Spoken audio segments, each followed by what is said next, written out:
course the licensed sex therapist who's a believer would have that amazing insight. Meanwhile, Dirt's just turning red over there. Dirt, I've never heard you so silent as you are right now. Never. What is that all about? I'm just learning. I'm learning. You're just learning. I'm learning all the things I need to know.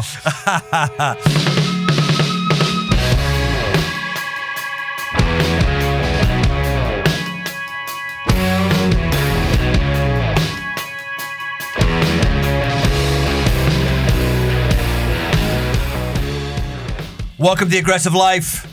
This is Brian. Good to be with you today. We're going to do something that's, I think, going to be maybe fun, stimulating. You said stimulating. Yes, stimulating, maybe intimidating. We're going to talk about sex today. I've got in the studio, old-time friend of mine, spent some time with her. A long time ago, last time she was on The Aggressive Life, Dirt, was 2021. Why are we so afraid to talk to Emma and talk sex for 4 years? Emma's been doing really important things like writing textbooks and being in the New York Times. Right, seriously. Yeah, she's been busy. Chick is on her game. I thought it'd be really good to have her in, not because I am dying to talk about sex. I'm always good with that. She's a licensed sex therapist. She's had a practice. She was just telling me you had 30 people on staff, and you just said it's too much organizational stuff, and you moved on from that? Yeah, I let everyone go, which was a hard piece, but getting back to the roots of seeing clients and being able to be right in front of people, doing the thing that I feel like is my strength in working with people. Yeah. So it was definitely the right decision. And also realizing, whenever I started this thing about 14 years ago, there were only a couple of other people doing this in Cincinnati in the tri-state area. And so I really wanted to help improve that and get more people quality sexual health care. And so we created a sex therapy school. We trained other people. We trained people out in Nepal and Mukti. We used our school out there to help train staff there. So nationally, worldwide, locally, and now there are, around 40 sex therapists here in the area. And so I felt like, they are able to continue on with the mission without us being in the same building, in the same quote unquote team. And I can step back from that, let them shine, and start seeing clients more.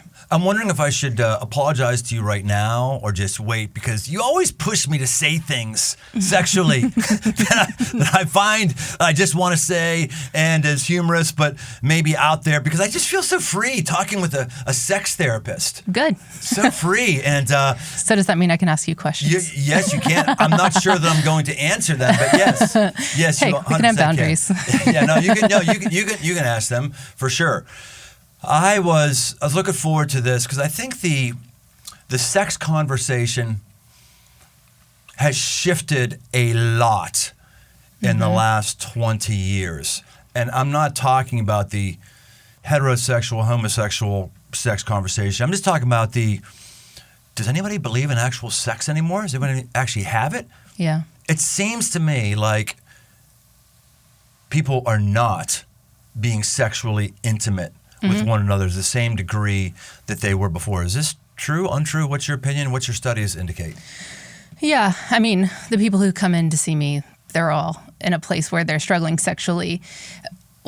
I think there are a few things happening when it comes to sexless relationships having less frequent sex. One of those is a good thing. I think there's an empowerment happening between, if we're talking about mixed gendered relationships, women who are saying, hey, I don't want to be an object anymore. Here's what I like sexually, and here's how frequently it might look like, but that might look like more quality sex than quantity sex, right? So there's this empowerment voice that I feel like is happening for women who are starting to come into their own sexual liberation too, and trying to ask more for what they need and what sex looks like. So I think sex is starting to decrease in terms of the quantity, but quality might be going up in some of these relationships. The other piece, you think that men don't want to hear from women what they want?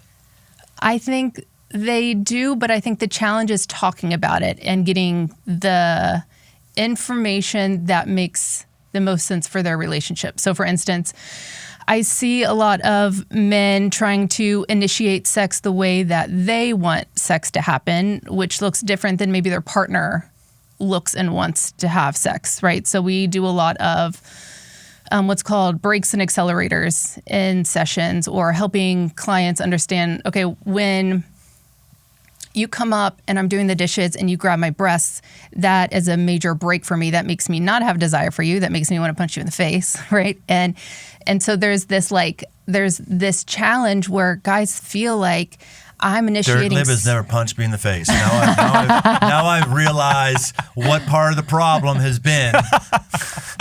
Okay. Wow. All right. But we see that like men really want to have this deep sexual connection with women, but they're approaching it in a way that doesn't actually work for their female counterpart, right? And so as we're starting to get more familiar with that men and women experience, we know this, sex differently. I'm going to take a caveat, a side road. Back in the 1980s is when women were first asked and required to be engaged in sexual health research. So up to that point, or just research in general, not sexual health research. And so what we learned is that a lot of the research that we had around sexual health was just copied and pasted from what we knew of men. So men have a certain libido, women must also have that same libido, but there was no research on that.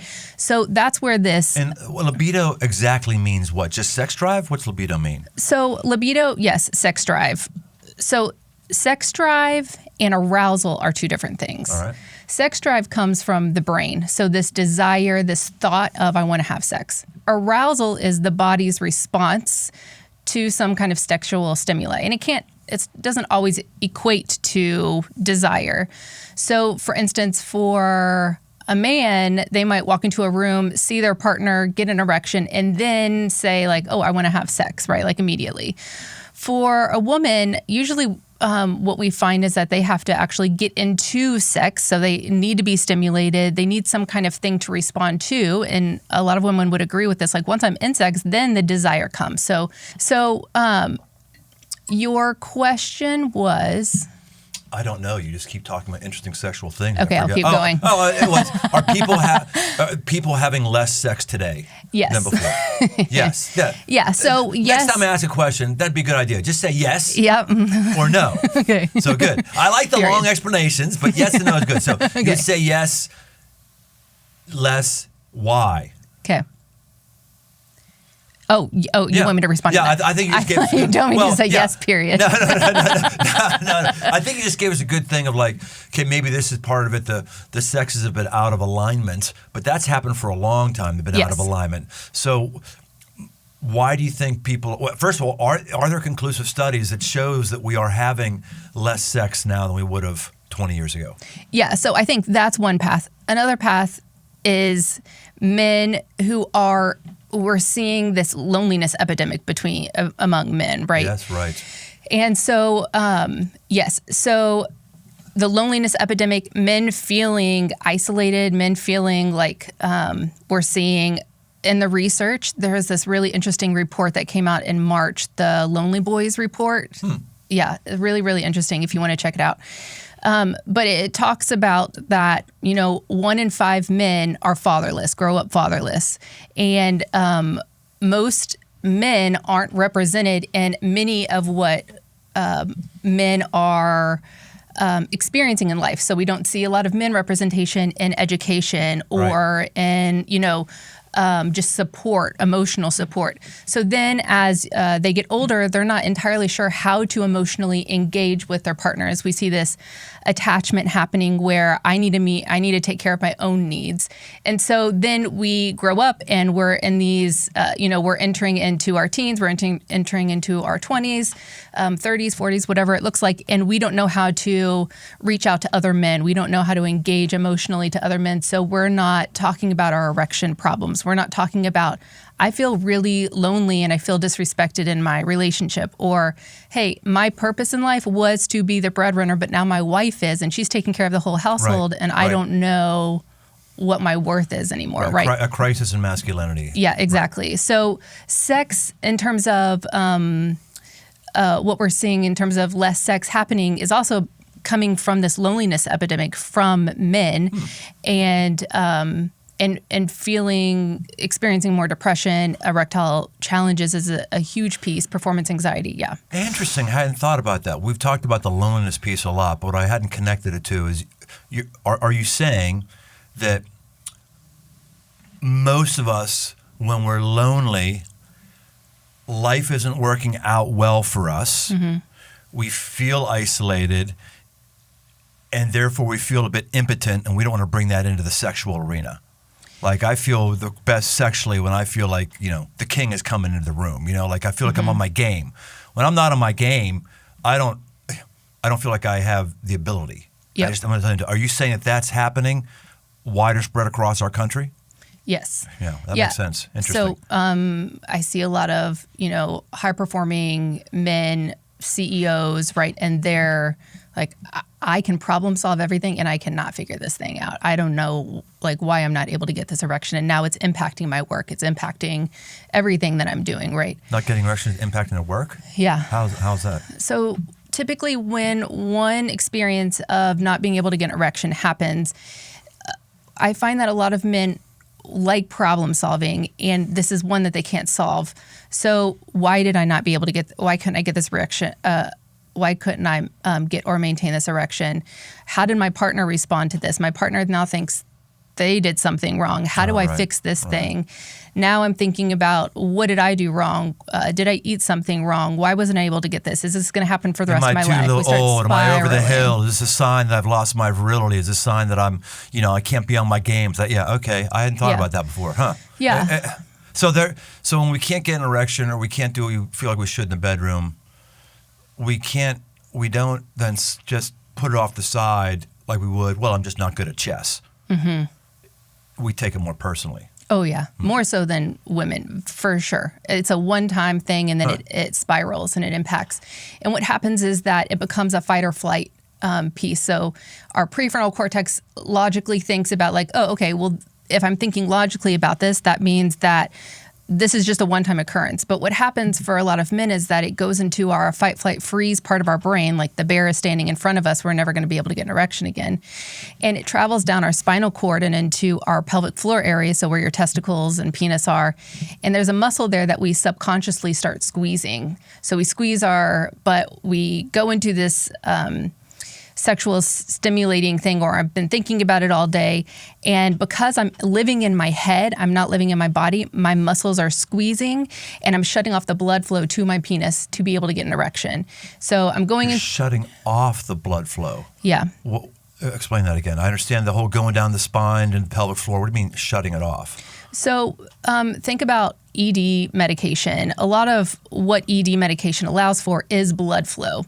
Okay. So I'll have a lot of clients who are on ED medication and it's not helping because the anxiety is much more impactful than what the medication is able to help. Yeah. Huh. So really? Yeah. Like I've only used the, I don't know, what was it, Cialis, the quicker dicker upper. Yeah. I only used I've never heard that. Yeah. But anyway, no, but I have found it's definitely was a help. But you're saying there's a lot of dudes, it's not at all because it's mind over matter? Yeah. So, for instance, if you were experiencing a lot of anxiety while also taking Cialis is a good, it can, psychopharmacological medication, or, something like Cialis that can play into the blood flow can be helpful to help the mind say I'll be able to get an erection because this medicine will help me. But when anxiety overrides that, then the medication only does so much. So, and anxiety will override that medication, you're saying? Sometimes, so you might not be able to get the full erection because of anxiety. Right. So the way that I like to show it is for people who are just listening, if I'm making a muscle sign with my arm, your hand sticking up is your pubic bone, and then your shoulder is your anus. And this big U shape that's happening is your pelvic floor, and there's a muscle there.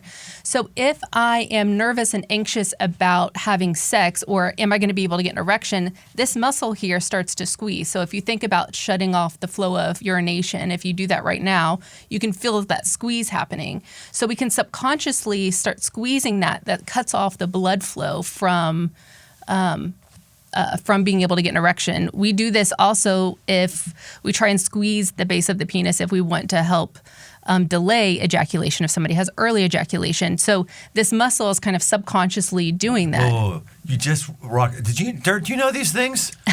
I'm taking notes. You can squeeze. I'm learning. This shows how not good I am in sex, obviously. You can squeeze the base of the penis, Yeah. like when you're ready to go if you don't want to go yet. Just like, stop Okay, it. I need to put some parameters around this. Yes. Okay, we don't want to create another dysfunction, though. Okay. Yeah, we don't want the person who's, been going at it for an hour to then start to squeeze and then delay it longer and then squeeze, because then we create a delayed Right, ejaculation. there's the person who goes at it for an hour. Yep. Okay. Okay, this is not the norm. I should let you know. Okay, all right. Stats say that it's 5 minutes. So, that's not the norm. I'd be happy with 2. Yeah. That's fine. Is your partner. I don't care about her. Why would I care about her? Okay. It's all about me. So for someone who ejaculates under a minute, this is a good technique, Interesting. is the base of the penis or right under the head, which is called the corona. So that can help delay ejaculation. But when we're having anxiety, the two things can intermix. I can have early ejaculation, or I can squeeze my pelvic floor too tight and cut off the blood flow to ejaculation, or cut off the blood flow from getting an erection. So yes, that is one of the reasons why we're having less sex. There's a performance anxiety. There's a fear of rejection. That's a huge piece. I am nervous that a partner that I'm scrolling on Tinder or wherever isn't going to find me attractive. It's easier for me to go to porn than to engage with another human. Swiping has really changed our brain because we're deciding very quickly who we're going to be with. So it's easier to engage with non-intimate actions like an AI or like porn to have a means to the end. Yeah, full disclosure. I mean, I'm one of those old school fuddy-duddy things. I think the context for sex is best and biblically rooted in a man and a woman in marriage for the rest of their life. I believe that, period, hard stop. And I also lament that I don't have to tell people that that's the way it should be, because people just aren't generally as interested in sex with another physical person. It's like, I wish I had to tell people, stop having sex with a person you met 2 months ago. I don't have to tell them. They're people, that's just not as prevalent.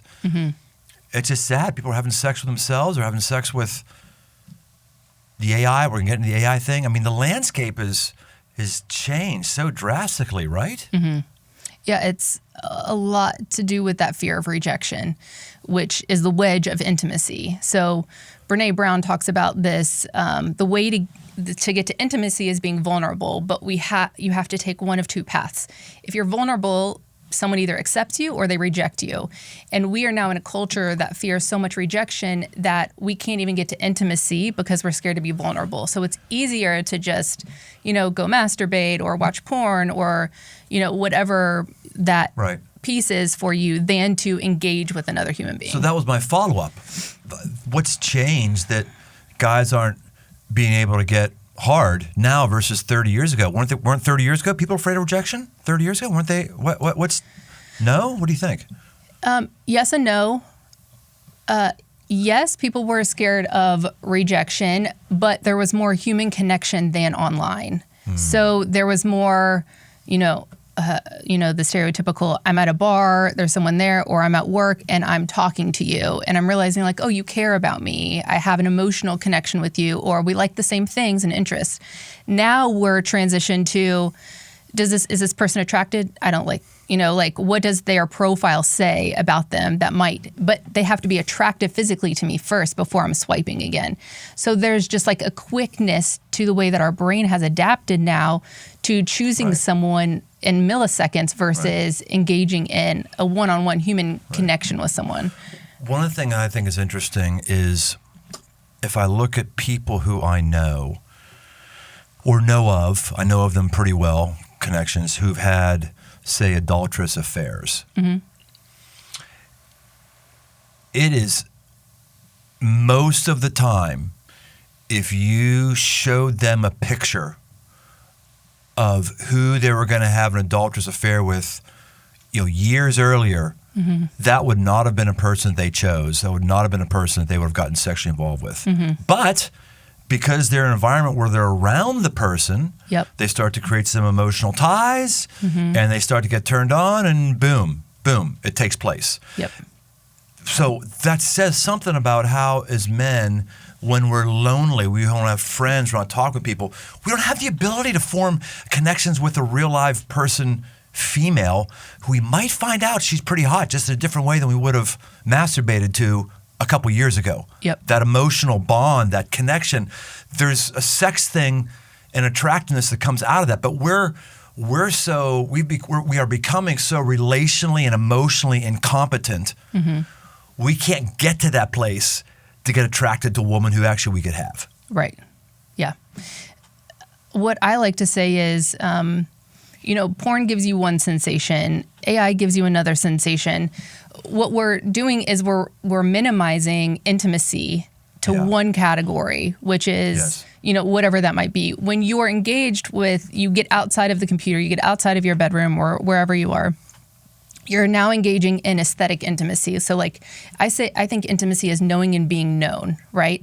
So if I'm with someone and they're starting to know me and I'm starting to know them through going to a party together and seeing what their favorite drink is or what they smell like, or that they brought me flowers and I can see that every day, that brings me, something, or that they're touching me and that touch feels like something else, or that they told me that I was doing a good job because they know about something hard that happened at work, right? So there's so many different types of intimacy that we lose sensation and connection on when we limit it being not a human in real life, engaging than just, reaching out for porn or reaching out to an AI or something like that. Yeah. Let's talk about AI. You talk reaching out to AI. I am concerned. I don't want to be. Let me just go in my little diatribe here, and then you can react to it. I know that as we all age, we all think that the world's going to hell in a handbasket, and the younger generations, not as this or that. I don't look at it as that way. I just see the younger generations as dealing with things that I am so glad I didn't have to deal with. We all bemoaned easy access pornography coming in. When I was a kid, you had to find it in the woods, which is what I did. First pornography I found was magazines someone had thrown out over his backyard into a ravine. They were underneath some leaves. And then the first film I saw was, believe it or not, in an 8mm canister floating down a creek. Or you'd have to go into a store and buy it or get someone to buy it for you, and they have to come out in a brown paper bag. It was hard. It was really difficult. And then now, obviously, not difficult at all. And I think it would show that it's certainly affected people's expectations and our ability to have sex, because there's just unrealistic expectations for women, unrealistic expectations for men as far as how long you can last with you, all that stuff. Well, the AI stuff, yeesh. And what I'm talking about is, when I go on my social media, my stuff is all pretty predictable. It's Jeep rehab videos, it's car restoration videos, it's really cool tools that smooth out concrete. It's a smattering of some of my friends that are on there, and now some unbelievably hot woman on there, who it took me a while to realize, oh, this isn't even a woman. This is not this is AI generated. And it took me a while to realize, oh, that's what this is. Because we've talked about, in the porn industry, no one can live up to those standards. Right. Well, these are way beyond that. Nobody has, but my gosh, every has got it all, and you can customize it, and you can do. And I assume I've never gone on and followed. I assume if I start following or I like it, I assume I get the way this works is I get a message or something about being their friend and basically them having access to my calendar and having access to my emails and knowing me and texting me, encouraging things and knowing how are you doing, honey? How's it? And and then reenacting physical things via video that the computer's created, which is exactly what I want. It's stunning. Yeah. So, and I'm just thankful. Like I have so far as I've looked at this stuff, I'm not going on and masturbating. Part of why I'm not doing that is not just my never-ending quest to get into that area as little as possible, but also to the turnoff of like, oh my gosh, this is just horrible. What this says to culture and what this is doing to men with expectations. Now I can. There was the guy who just made the news, proposed to his AI girlfriend. Mm-hmm. So we're getting something emotionally as this. And I don't think this is happening. Well, it is happening with women. I read an article in the New York Times with a woman who's feeling really bad that she was having an emotional connection with her guy that had started to pull away from boyfriend. Mm-hmm. All right, this is my long meandering to say, I thought it was bad before, where it's now where you can have the customized girlfriend, the customized boyfriend with all the parts the way you want and never give you grief and are always empathetic and wise on the text. And Emma, like, sheesh, where do we go from here? How bad is this? Yeah. It's a deeper problem than just... right, it's an algorithm. They see that you're doing X, Y, and Z, and they think, oh, that fits the algorithm for you to also want this Maya, thing. I wasn't going and looking for big boobs on Facebook. No. It just starts because they're paying for it. Yeah. And I don't want Tony Robbins on there either. Tony Robbins on there every 1 out of 10. God bless Tony Robbins, but I don't want him on there. I don't like that. But it's like it'd be one thing if they were like getting my web history and they're going, oh, this is porn guy. Mm-hmm. This is porn guy here. Send them some. No, they're not getting that. Yeah. But it's hard not to look and to all of a sudden have some new thing in your mind that's, it's just, I'm concerned. I'm concerned for our sexuality in America and our relationships. It's really bothersome to me. Yeah, and I think it's challenging for women as well because now there's another standard that I'm not meeting. You cannot meet it. Yeah. You cannot. There's a lot of folks who are in porn. None of them have all perfect everything. Mm-hmm. You know what I mean? And those ones in porn, they're not empathetic and contacting you and whatever. It said you're watching this. This is like, no one can be this. No one can do this. Right. Yeah. A lot of times what ends up happening when there's a visual component, right? It's stimulating, it's exciting. I want to go towards that. There's also another component that we find in the research, which is the loneliness piece of how I end up going even deeper. I don't feel like my partner respects me. I don't feel like they're interested in me. I don't have friends that I can talk to. I'm by myself. I don't have a partner or friends at all. And this is the one thing that I feel like hears me and sees me and wants me. Yeah. And so my worth is now here. And this makes me feel like $1 million, right? So I think that I think that it's another thing that's catching our eye, another thing, like they've realized how we can, go above and beyond again. But it's the deeper thing. Like if I have a real connection with my partner, if I have men who I sit around and they say like, hey, how's that thing going this week? That was really tough for you, right? Like I'm less interested in going to that girl because I feel like, wow, my people know me and they care about me and they want to get to know me on a deeper level. The challenge is like, where are those experiences, right? Yeah. Well, let's try to stay away from let's spend maybe a little less time of our remaining time on the ethereal of all that's difficult in culture. That's a good and important discussion. I just want to bring it up just to be one voice that says to people listening, hey, notice this is happening and notice this is not good for your long-term future. Mm-hmm. But let's get to practicality.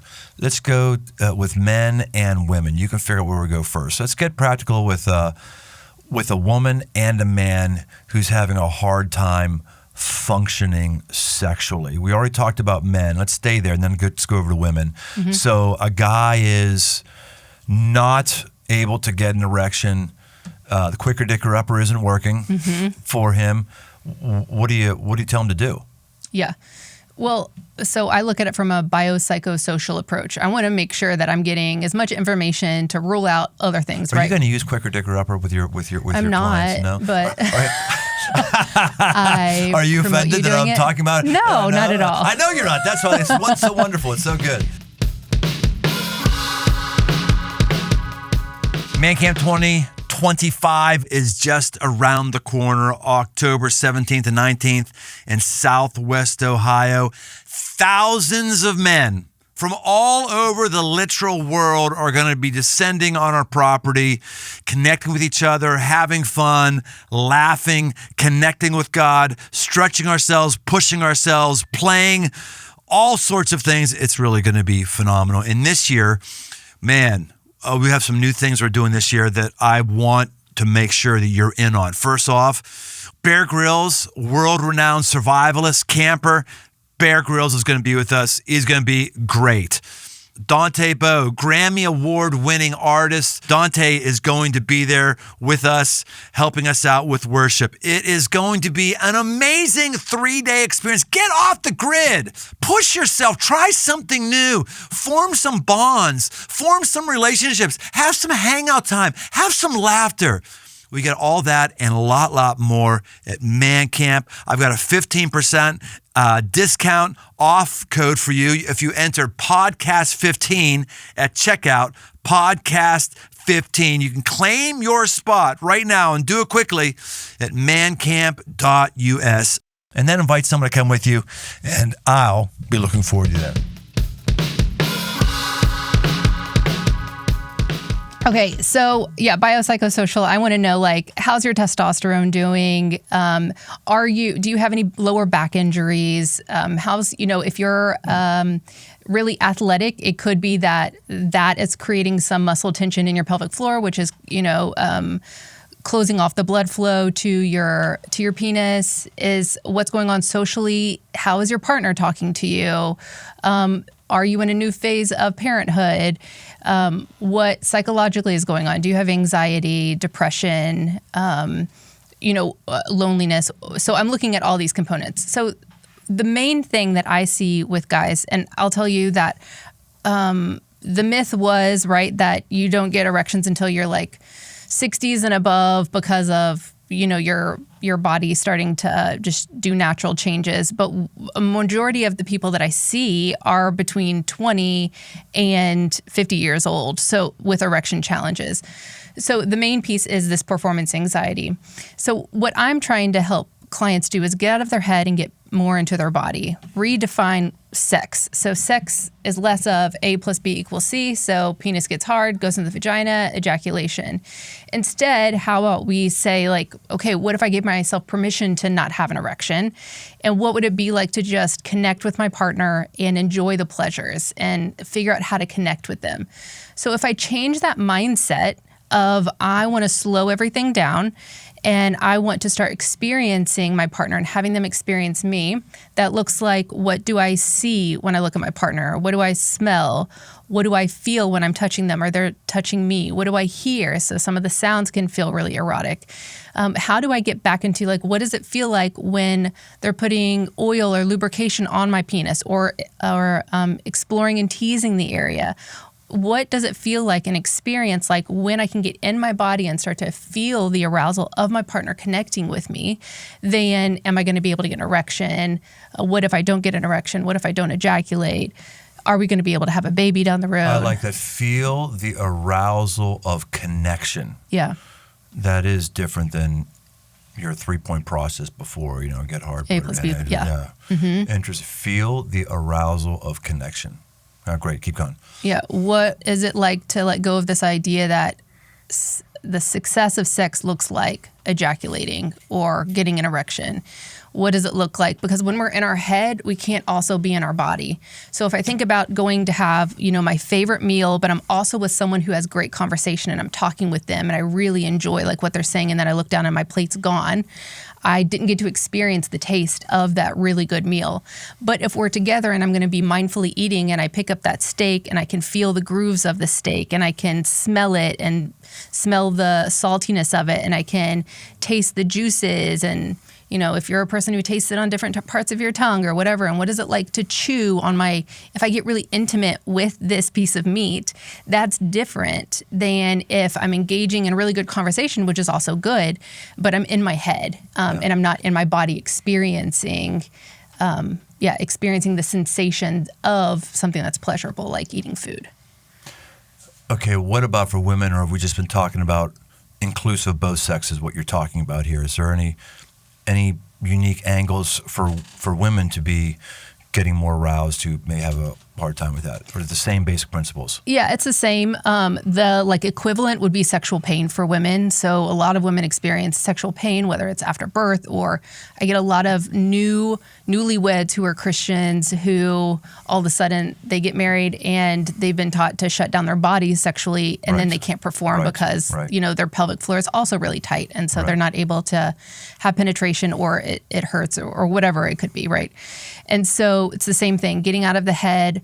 We do more what's called sensate focus, so having the partners explore each other's bodies and getting really present, like with your hand. And so you might have your partner touch your hand and notice the grooves in your hand, or what does the wedding ring mean?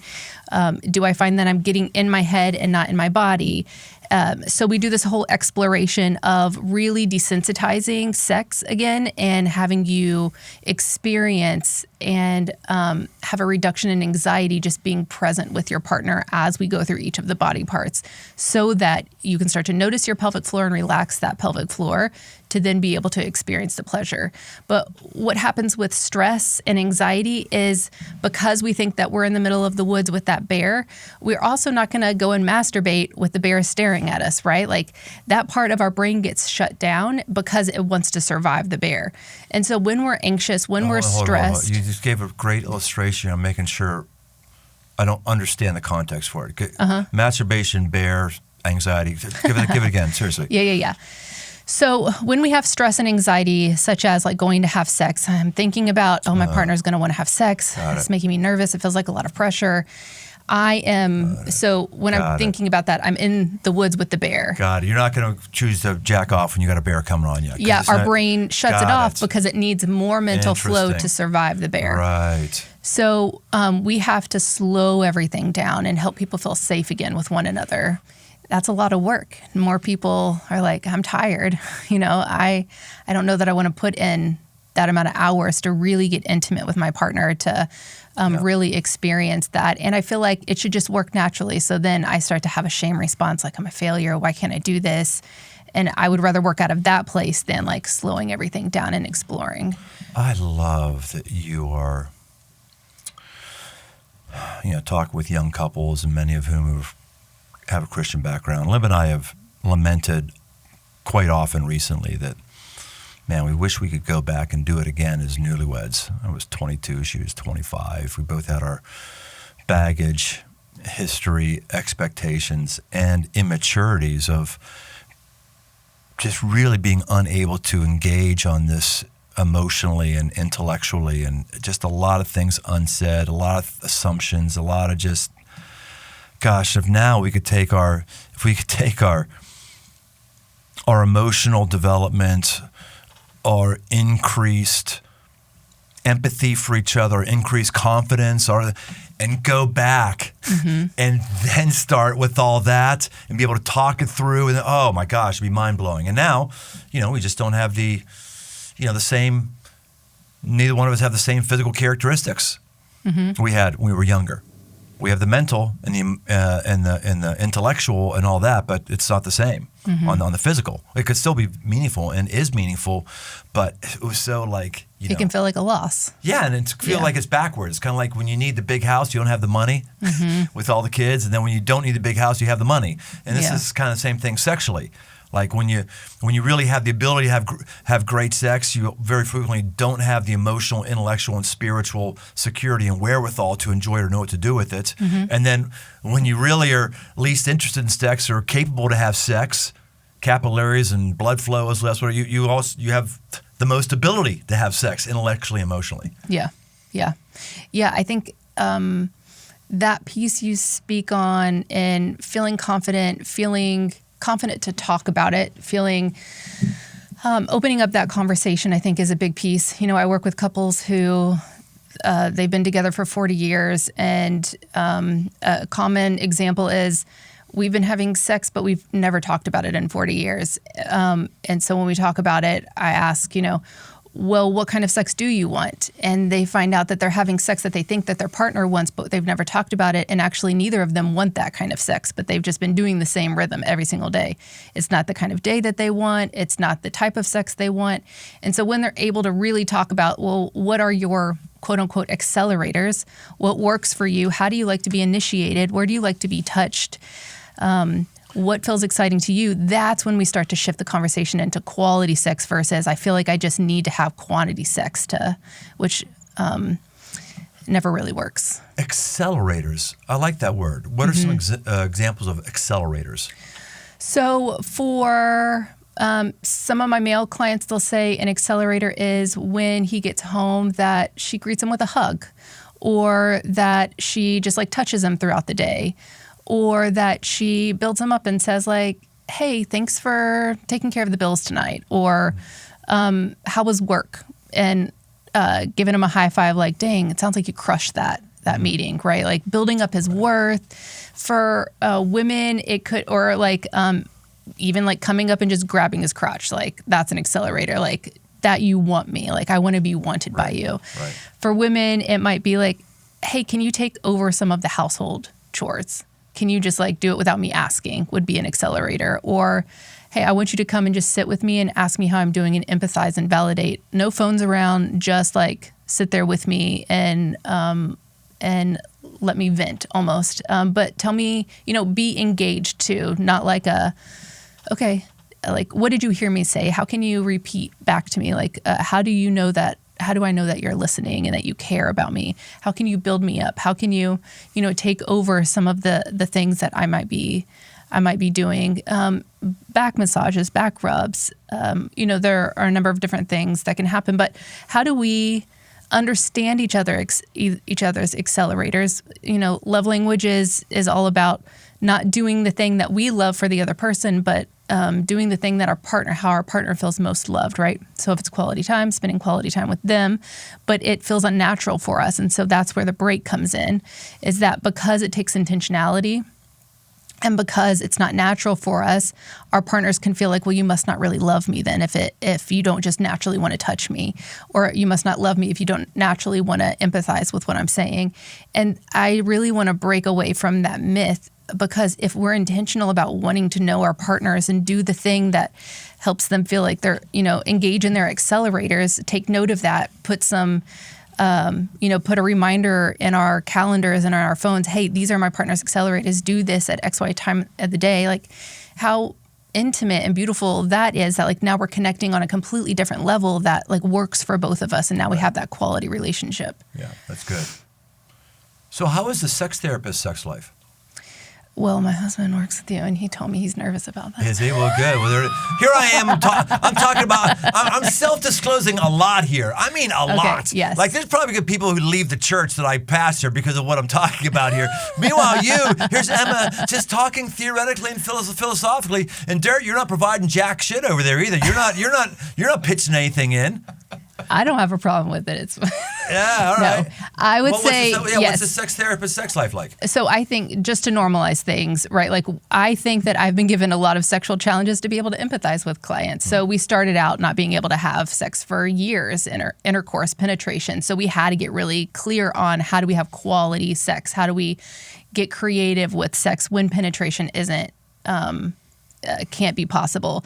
And then on to, I had endometriosis and had to get surgery for that. And sex was really painful for a lot of years, even after. Then we have really great sex and we learn ways to engage with each other. Then we have the baby sex where, you know, you have your monitor beside you and you're freaking out like, is the baby going to wake up? And like, this is my one time to sleep. Do I really want to engage in sex right now? But my partner like needs me too. So how do we talk about this? To now, I just got out of being really sick. And so how do we what do we do now when we're both exhausted from work and nighttime doesn't work for us? And so do we schedule time on Fridays where, he works from home and I work from home and we're able to do it in the middle of the day when our energy is high? Like, how do we find time that actually works for our energy, for our time, for, even having sex weekends where we say, like, let's go away and let's just focus on what feels good. How do we slow all of this down? How do we get really intentional about getting back on track sexually? So we talk about this very regularly. Too much. Yeah, that's what I'm wondering. Is it too much? It sounds like too much to me. I'm like, you'd be freaking exhausting to be married to. But Sanguine likes that? That's his nickname, by the way. What I like is his nickname. I think he said, am I a black baseball player? Manny Sanguine from Pittsburgh Pirates. His name is Manny. Yeah, that's right. But so you guys are sexually aligned as far as you both are enjoying putting that amount of energy into it and creativity and all that stuff. It's not like one's dragging the other along? I say that we're normal in the fact that, like, I naturally have a lower libido. He naturally has a higher libido, and we have to figure out the discrepancy in that. And so while it might not be in my nature to want to have a sex weekend and it might create angst in me, like, that sounds exhausting, when I'm able to say, you know what, I need to change my mindset. Like, what would it look like to show up and say, like, I want to do this? So he wants the sex weekend. Yes. And also, I think there's a level of me changing my mindset. And, like, I think this is really important because we get into this is very common that for women, we can get into a ritual of just saying no. And it just becomes an automatic response, right? But we're not questioning, like, well, why am I saying no? Like, okay, I'm always tired, but I'm always tired. And so how do I challenge some of these narratives that we have to be able to get the relationship that we're looking for? So some of it is going into a sex weekend, we'll say, where I have to check in with myself and say, okay, like, what do I need to do to prepare myself to meet us together for that weekend? And then he asks, like, what's off the table, what's on the table, like, what feels comfortable, what doesn't feel comfortable. So it's not just like everything goes, it's how do we connect that works for both of us, not just I think part of some of the challenges and the shame that's come up for women is women are sex objects that just need to provide for their partner. So how do we really shake that up and figure out, okay, what is this generational kind of narrative that's happening, and how do we figure out how to connect what works for us? How do we reset? How do we, get back on the same page? And if that's not how we're used to doing it, well, what would work? So it's not necessarily, having sex every day. It might be having sex once a month, or it might be having sex a couple of times a day because that feels good for us. Or a sex weekend to restart things, right? So I would say I'm very much in the norm. We're constantly figuring this out. And sometimes my clients spark some ideas. And sometimes we're engaged and I'm like, oh, that would be helpful for my client. It's kind of always there. Yeah. But I think the biggest thing is talking about it. It's uncomfortable. Be okay having awkward sex. Like it's going to be awkward at times. And the research shows that if it's been longer than 3 months, you really just got to rip the Band-Aid off and agree, like, let's agree to have some awkward sex together and figure out, like, how do we do this without it feeling like this big pressured thing? How can it now be, like, similar to, like, us eating dinner together, but more, connecting. Yeah. I think it's very possible we do sex focused, in my opinion. I've had some friends like, oh my gosh, can you talk about something else? Oh my gosh, everything is not sexual innuendo and it's sheesh, but everybody's different. Maybe that's not too much for them. I don't know. But I think what I've heard you say before is the best thing is that you're aligned with your partner. If it's 6 times a week or 1 time a month, if you're both happy with it, then that's healthy. Yes. You still stand by that? Yeah. I had, someone say, we tried it out where we said, let's have sex every day for 30 days. And he said, this wasn't my relationship. And the guy said, I hated that. It was just like pity sex. It was like, you come out and he's like, I realize that's not what I want. I want her to want me. I want her to, like, want to connect with me, even if it's not penetration. And I think that's a big piece to a lot of these relationships that I see is, I just want to know that you want to be with me, not that we're, the pity sex or the like it's a chore, you're just with me, like that does not feel good. And so how do we get back together to figure out like how do I connect with my partner and how do I, like what helps them feel like, how can I want my partner and how, it's the desire, it's the pursuing, it's the, I want to take you into the lightning round because you're one of my favorite lightning round guests. You're just like, you just answer like immediately. It's always good. But before we get into that, is there anything that you feel like we should be talking about that we haven't talked about yet on this in this conversation? I think the biggest piece is talking about it. The other, talking about sex. The other big piece is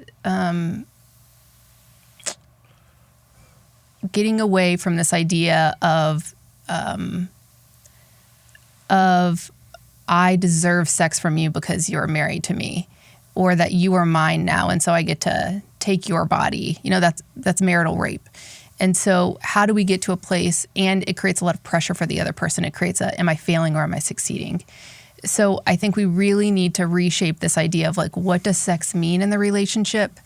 How do we start connecting and having pleasure over sex is something owed to me, or it's my job to provide sex? I agree with that. I agree with 100%.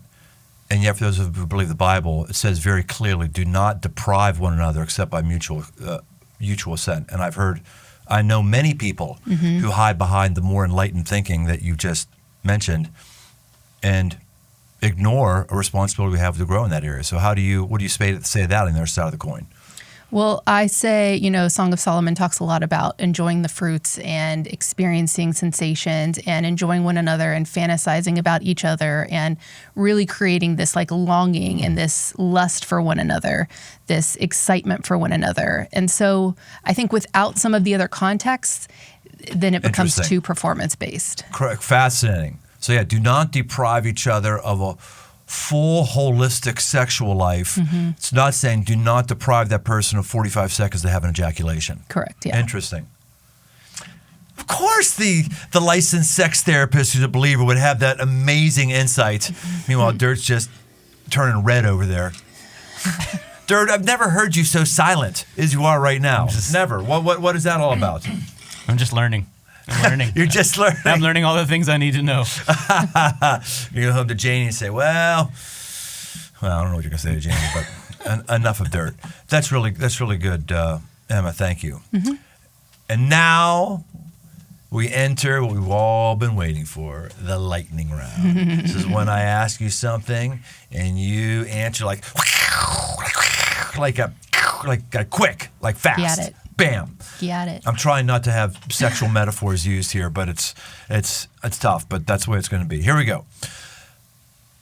Most surprising trend you are seeing right now in sex and intimacy? I mean, AI stuff, people coming in saying, this is what AI told me, this is how I responded with my AI response. It's becoming too polished, and people are looking for more human imperfection. Okay, perfect. That's a perfect lightning round response. But I have to dig for more. Like, I don't even know. So I know theoretically what it is. I've studied it. So when these people come to talk to you, like, what exactly is it that AI tells them, or they're struggling? Like, what's it look like in the real world with your clients? Yeah, so they'll say, hey, here's my challenge. I put it into my challenge. What's my challenge? Challenge, like... my sexual challenge. My sexual challenge, my relationship challenge. I type it in, hey, can you act as a therapist? Tell me what I need to do, a sex therapist. Now, accessibility-wise, this is a really great option. If I'm putting it in, I can tell the discrepancies in there. Anyways, they'll put it in. It'll give them a response. They'll respond to their partner in that way. And the partner might say, like, did you get this from ChatGPT? And they'll say, sure did. And they're like, I don't want that answer. I want your imperfect answer. I want us to So that's typically what we'll see is like, here's what ChatGPT told me. That must be accurate because they're pulling all the research together. And while that might be a perfect polished look, we're finding that actually now there's a shift in people wanting the imperfect.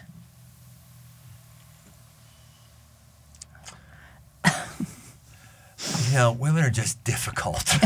Just difficult. Like, I'm fine. Come live in the wedding night. Just like, Give me a list. Tell me what you need. Give it to me like bing, bing, bing, bing. It's my training wheels. Just give me training wheels, and I'll hit the marks, and I'll help you out. Hopefully, I grow you. Just hit the mark. I don't need to hear like, oh, but you didn't come up on your own. Oh my gosh, why does it have to be so difficult? Just tell me what to do, and then we'll go from there. Well, that's the problem-solving part that works really well for you. What's the problem? How do I solve it? Well, right? She wants you. How would Brian think through it? I thought about it and went to ChatGPT and typed something in ChatGPT that maybe someone would fire me for. There was some initiative there, and there was some thoughtfulness, and I feel like that just gets. I'm not this person. This wasn't my situation. I'm just fighting for this person. I just feel like this person exhibited a lot of intuition, some problem solving, went out of their way, awkward typing the phone. What if someone looks at my history? There was work that went into that, and then I'm going to come and I'm going to do things that I obviously wasn't doing on my own before. I wouldn't have had to do this. And no, you didn't come up with that on your own. Oh my gosh, please. Well, how does a guy get a win? The challenge is that they didn't go to her to ask her what would work. They went to ChatGPT and then tried to do the thing. Okay. Right. Now, why didn't she tell him? Why is he getting dinged for doing some research? Why didn't she tell him last month, 2 months ago? I'm just freaking women, man. You're too complicated sometimes. Don't overthink this. You have a guy who wanted to get it better. He tried to figure it out. And now he's getting dinged. Well, I think there's a lot of mind reading happening. Oh, if I could figure it out, ChatGPT feels like the mind reading expert, right? Correct. Yeah. Correct. So I think we just need to have more conversation and give some grace on both ends. Yeah. It's funny when you start the AI, you're going into a direction that I never thought of. I thought you were going to go back down the line of what I did with the perfect girlfriend, wife who looks the right, says. Oh no, you're going to getting counsel from ChatGPT. Why not? I can't believe what I asked ChatGPT, and it just has an answer. How do I prime a Flathead 6 engine on a 52 Dodge? Bam. How do I? It's the new Google. So, right. Of course, I hadn't thought about it. How do I? So, man, who knows what my ChatGPT conversation can look like now after this. All right. That's a whole new wrinkle. So you're damned if you do, damned if you don't, as it relates to AI and improving your sex life. Well, I think when let's say you're in accessibility-wise, I think it can give you a lot of really important, helpful information. I don't have the finances. I don't have the resource, whatever it is. It can be very helpful to say oh, okay, here are some things to try. But when it comes to human connection, right? Am I avoiding asking my partner and getting there? Yeah, then I think it can be challenging. And yes, he should have. Yes, he could. Yes, I'm right. 100%. That could have, should have happened. And I'll say these are a lot of people put into one when I'm talking about this, because it's definitely the trend that, I think we all probably do it to some degree. All right, my fault for expanding this lightning round question. It's all on me. You answered perfectly. Let's keep going here. Number one intimacy challenge couples bring into your office? Desire discrepancy. Darn it, I got to do it again. Desire discrepancy. Talk more. So one person has more desire for sex than the other. So mismatched libido might be another way to say it. My partner wants to have sex every day, but I never think about it and could go the rest of my life without it. So what do we do? Most important thing with sex, mindset or ability? Mindset. Is it possible to be too performance focused in the bedroom? Yeah. Period. How would someone be too performance focused? I think that's probably what most people are doing right now. Yeah, is that A plus B equals C. We get there, we turn over, penis and vagina, let's say, orgasm. Yeah, that's too. Or the guy who has ED and is too focused on trying to get the erection versus connection and pleasure. Right. Yeah. Yeah, I could totally say you're fixated on, that guy down there and not connection. Yeah. All right. Is there an aggressive move that both sexes, a universal aggressive move that anybody can make to improve their sex life? I would say look at your schedule and start canceling some stuff to make more time for each other. I like that. Your most unpopular opinion about intimacy that you wish more people embraced? Schedule sex. A lot of people think that's not intimate and we should be spontaneous, but the more we think that, the less sex we end up having. You can make it really fun and erotic and exciting having scheduled sex. You can get really creative with it. Yeah, but a lot of people feel like there's something wrong with them if they schedule it. All right, so how does that tie into fear of performance? If I'm going, okay, Lib and I have got time here for 7 o'clock, and tonight, 7 o'clock tonight, we got it scheduled in, and I'm not on a run of being all that good at it, and now I've got however many hours to stress out about it. Yep. So how do those two tie together? Well, you can practice mindfulness. All You can right. look up Lori Brado's mindfulness sex, which is really great. But what I do is mindfulness sex. I better will sex look through it up. mindfulness. Yeah, she's got a top expert in mindfulness around sex. So you could look up, research that she's done that might be a little bit more recent than the book that she has, but great book. I'm going to write this down. Better sex through mindfulness. Better sex through mindfulness. Okay, keep Yep. going. Okay, so what I do is I do the spontaneous schedule type of sex. So let's say that Lib gets to schedule this week, and so she's going to spontaneously, let's say you put a bunch of things that you like sexually in a jar. She's going to go pull from that jar, and then she's going to initiate spontaneously so you don't even have time to think about your erection. So she's going to invite you in. It's going to be exciting, and maybe you get an erection, maybe you don't. But the point is to not care if you get an erection or not, right? It's about connection and pleasure and allowing yourself permission to not get that erection. And then usually people end up getting the erection, or when they talk about it, then it comes. So, but practicing some of that mindfulness can be really helpful if you are anticipating it. Or what are some tactics, of getting back into your sensation? How do I practice getting out of my head and starting to notice what her hand feels like on my penis or around the area or on my chest? How do I focus on those elements again? And it's all about practicing. It's not going to happen overnight. So put yourself in those anxiety producing. Don't go away. Don't avoid it. Go towards it. Right. Right. Yeah. All right, Emma, this has been fantastic. How about one last thing? Is there anything in your life, sex-oriented or not sex-oriented? We've talked about sex because you're the expert on this, but just like something for you that you're wrestling with that's an aggressive move that you're making in your personal life? Well, an aggressive move. I try to join the LPGA Amateur League. Really? Tell me about that. I grew up competitively golfing, really liked it. So it just allows me to be outside. I blew my shoulder out, so now I'm in physical therapy. But yeah, that's Fascinating. a fun little That's a goal aside. of yours, be on the LPGA. Well, right now the amateur, they don't, women's sports, you don't make any money, but it's a fun challenge, gets me out of the normal routine of, my daily work. Mindset, and gets me outside, feeling the smell in the grass. It's very nostalgic. Interesting. Yeah, goals, competitiveness. Yeah, you don't I like hear it. much about the LPGA anymore. You used to hear more about it when I was growing up, but you just don't anymore. Yeah, my coach, a lot of the girls I played with are on it, and so it's a fun little pastime. You ever watch the Netflix documentary thing, Full Swing? I love Full Swing. It is really, really good. Yeah.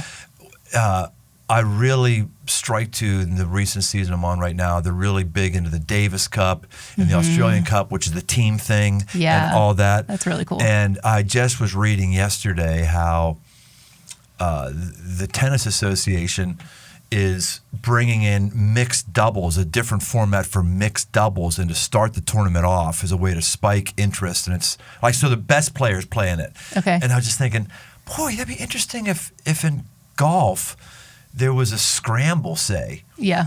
with where you had to have an opposite sex teammate. Mm-hmm. And I don't know if it would be you alternate shots or what it would be, but Yeah. that'd be a really interesting way to elevate women in the sport, and I think just amazing fun to watch. Yeah, I mean, they had done that back in the day. They brought Annika on to the PGA to see if she could, compete. And now they try and do that with this girl, Nelly. It happens more on YouTube golf than it does. Yeah, Right. but that could be very interesting. Right. Women, when I was growing up, you still couldn't golf at certain golf courses because it was only for men. And so that's slowly still transitioning. It is still? Yeah. I mean, the golf courses where women aren't allowed still exist? Mm-hmm. Where? Yeah.